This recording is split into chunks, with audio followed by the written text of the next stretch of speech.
parenting. So I'm going to make a new composition, call this one parenting. Now, parenting, you just need a minimum of 2 objects. So I'm going to make a quick rectangle, move the anchor point. I'm going to put it in the top left, just for this. And then I'm going to assign some text. There we go. And I'll put that right here in the center. So to parent, you need your pick whip, which is right here, this little squiggle. You'll click and drag it to whatever you want to parent it to. So I'm parenting my text to my shape layer by clicking and dragging the squiggle pick whip, and here you see it's pick whip to there. So if I make both of these 3D, I just click the 3D enable and I hit the letter R for my rotation.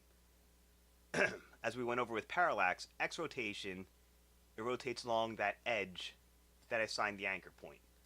So it's swinging like a sine. Y rotation, change that back to 0. Y rotation, it swings from side to side, like opening a book cover. And Z rotation, it'll turn like this. You notice the text stays with it because it's parented to it. I use the example, your hand is parented to your arm. You move your arm, your hand will move as well. So that's parenting in a nutshell.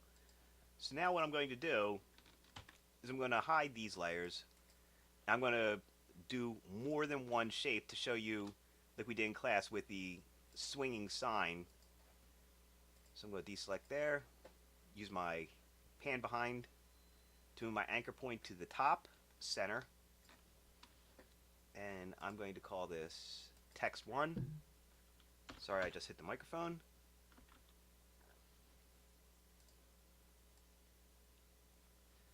Okay. I'm going to pick whip text 1 to shape 2. Close that.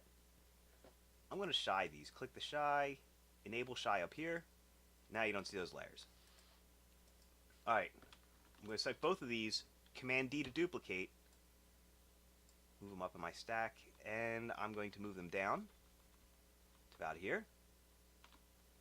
I'm going to duplicate them one more time, Command D, move them up in my stack so they stay together, just to make it easier to work to.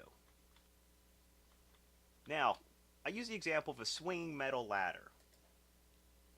If everything is parented to this top box, which is right here, so if this text is pick whip to this shape, this text is pick whip to that shape. So if I pick whip that shape to the top box and this shape to the top box, you can see where everything's parented over here. Now if I hit rotate and I rotate the top box, all of them will follow that. I'm going to have to 3D enable for this. So on the x-axis you can see now it's swinging back and forth like a metal ladder. But what if I want this to swing like a rope swing? So each one's independent. So I'm going to undo these parents of the shapes, give them none. Then I'm going to do an animation technique called overshoot with my top rung. So I'm going to animate along the X. I'm going to go back a little bit.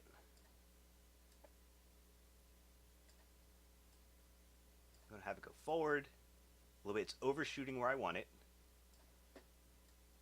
I'm going to go in the opposite direction again a little bit, so it's a little not as far. So this is 34 degrees. I'm going to go back 2 keyframes. It's 55. So my next one is minus 42. So I'm going to go forward a little bit. I'm not going to go as far. Let's do minus 23. I'm just keep going back and forth a little bit.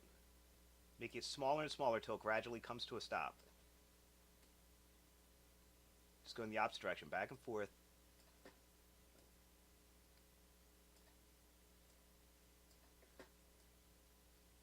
And then come to a stop right here. Let's make it 0. I'm just going to easy ease these. I selected all of my keyframes, hover over one of them, right click, keyframe assistant, easy ease. So that's going to be a little bit smoother. Here's what the animation is going to look like a swing sign that gradually comes to a stop. That's overshooting, going past the mark and having it naturally and organically come to a rest. So that's what that one layer is doing. But this time, I'm going to pick whip to the sign above each sign rather than all of them to the same one. So this one, first I'm going to get my keyframes. I'm going to copy them. I'm going to paste them into here. I'm going to offset them a little bit just to show you what's going to happen. And I'll paste them into here, pressing U. I'm going to offset all of them a little bit more from that one. Okay, so they all have the same animation, it's just offset in time. See, like that. I'm going to pick whip this box to that one. Then I'm going to pick whip this box to that one, instead of all of them to the top. So now when you do the animation, you get that rope swing effect of each one has the animation based off of what it's parented to. This one is parented to that, that's parented to that, and they're all rotating at different times. See, I have them offset. So that's what causes that. Like such. And if you want to add a little bit of visual interest, you could always press the U key, hide all my frames. I can enable motion blur. So now as they're moving, enable motion blur up here. Forgot to do that. Now you see they're starting to blur with the motion. See, the faster the motion, the more the blur. So now the animation is going to look like this. And it's going to go a little slower because I'm recording, but such is life. But you get the idea. You can already see how parenting changes the effect of how the objects interact with one another based upon the order you parent them to and what you're parenting them to. The options are endless. It's up to you as a designer to experiment, have fun, and